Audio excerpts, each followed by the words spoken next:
devoted to opposition to the church and its leader, the Pope. But the major point of that quote is that these forces of opposition, presumably meaning the Masons, are marching onward toward the conquest of the world. Mr. Pike repeated his devotion to the conquest of the world with this comment at the end of his book entitled Morals and Dogma, quote, "Such, my brother, is the true word of a Master Mason, such the true royal secret which makes possible, and shall at length make real, the holy empire of true Masonic brotherhood," unquote. Now, all of you Master Masons out there who've been writing me letters, don't write to me anymore. You are my enemies. And if I can, I will destroy you. Don't write to me and profess your innocence, for your own have proclaimed your guilt. And if you are truly innocent, then you're just a foolish dupe, and you better get out while you can. The major worldwide movement that champions a one-world government, folks, under a religious leader is a new phenomenon occurring worldwide called the New Age movement, a creation of Freemasonry. The newspaper put out by the Scottish Rite of Freemasonry is called The New Age. Tex Mars, a researcher into this new religion, has written 2 books on the subject. Both of these books are excellent primers for those who wish to know more about the beliefs of this religion. The 2 books are entitled Dark Secrets of the New Age and Mystery Mark of the New Age, and he has written, quote, "The New Age movement has undeniably taken on the definite form of a religion, of course, because it is Mystery Babylon." He goes on to say, "Complete with an agreed-upon body of doctrine, printed scripture, a pattern of worship and ritual, a functioning group of ministers and lay leaders," unquote. Another writer who has written 2 books on the New Age religion is Constance Cumby. Her 2 books are called The Hidden Dangers of the Rainbow and A Planned Deception. She has written this, quote, "The New Age movement is a religion, complete with its own Bibles, prayers, and mantras, Vatican City, Jerusalem equivalents, priests and gurus, born-again experiences, they call it rebirthing, spiritual laws and commandments, psychics and prophets, and nearly every other indicia of a religion," unquote. The new religion has a series of leaders. One is a woman named Alice Bailey, a prolific writer on the subject of the New Age. She was the founder of an organization called the Arcane School, one of the major Lucis Trust divisions. The Lucis Trust was a major publisher of books supporting the religion, and published a newsletter or newspaper called LuciFer. In her book entitled The Externalization of the Hierarchy, she told her readers who the organizations were that were going to bring the New Age religion to the world, and she identified them as being, quote, "The 3 main channels through which the preparation for the New Age is going on might be regarded as the Church, the Masonic fraternity, and the educational field."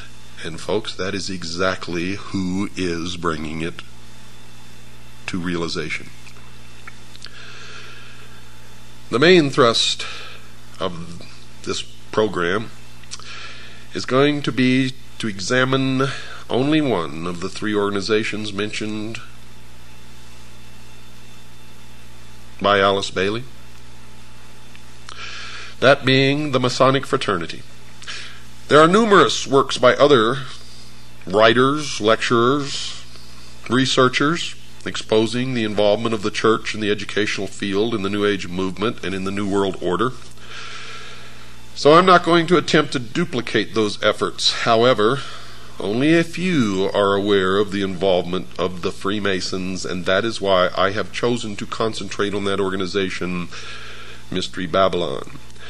And the reason I'm concentrating on that organization is because it is their members who have infiltrated the church and the educational field who control those other 2 organizations. So really there's only one organization that needs to be dealt with, and that is Freemasonry. Another major writer on the New Age movement is Benjamin Krim, and he admitted in his book entitled The Reappearance of the Christ and the Masters of Wisdom that, quote, "The new religion will manifest, for instance, through organizations like Masonry. In Freemasonry is embedded the core of the secret of the occult mysteries," unquote. So, Masonry conceals a great mystery inside its temples, one that is connected somehow to the New Age movement. The Masons admit in some of their writings that they too are anticipating a New Age, a series of major changes. Henry Clausen, the past sovereign Grand Commander, the equivalent of their president of the Scottish Rite of Freemasonry, has been quoted as saying this, quote, "We look towards a transforming into a New Age using, however, the insight and wisdom of the ancient mystics," unquote.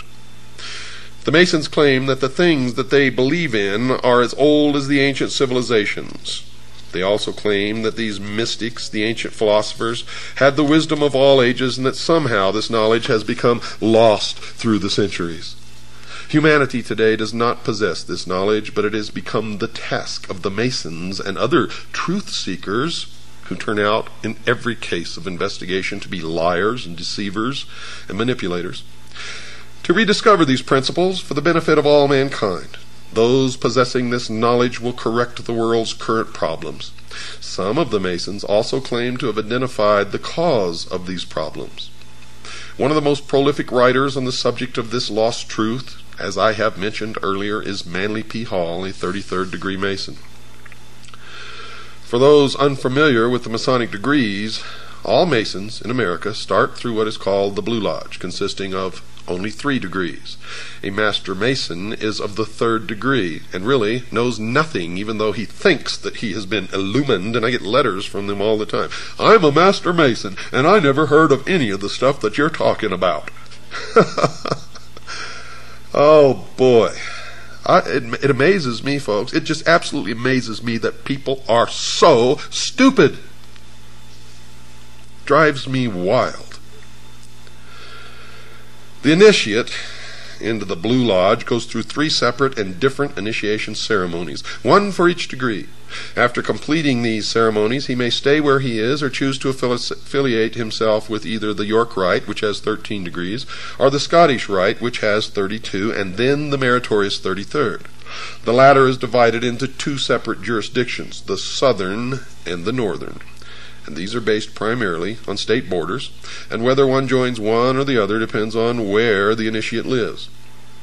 The 2 Scottish rites have an additional 29 degrees, making for a total of 32. There is one more degree called the 33rd degree, which is honorary, and only a few are invited into that degree, and to even be considered, they must perform some major work toward the completion of the great work, which is the plan to bring about the utopia on earth, the socialist dream. The York Rite has a total of 9 degrees. However, since little has been revealed about this order, we will concentrate on only the Scottish Rite, and in particular the Southern jurisdiction. Well, I've since discovered that the York Rite has a total of 13 degrees, folks, not just 9. Mr. Hall has written a book entitled Lectures on Ancient Philosophy, in which he talks a great deal about the Masonic fraternity. And this is his comment about the coming changes. Quote, "A new day is dawning for Freemasonry. From the insufficiency of theology and the hopelessness of materialism, men are turning to seek the God of philosophy." Unquote. Notice that Mr. Hall has said that current theology, obviously current religion, has proven insufficient.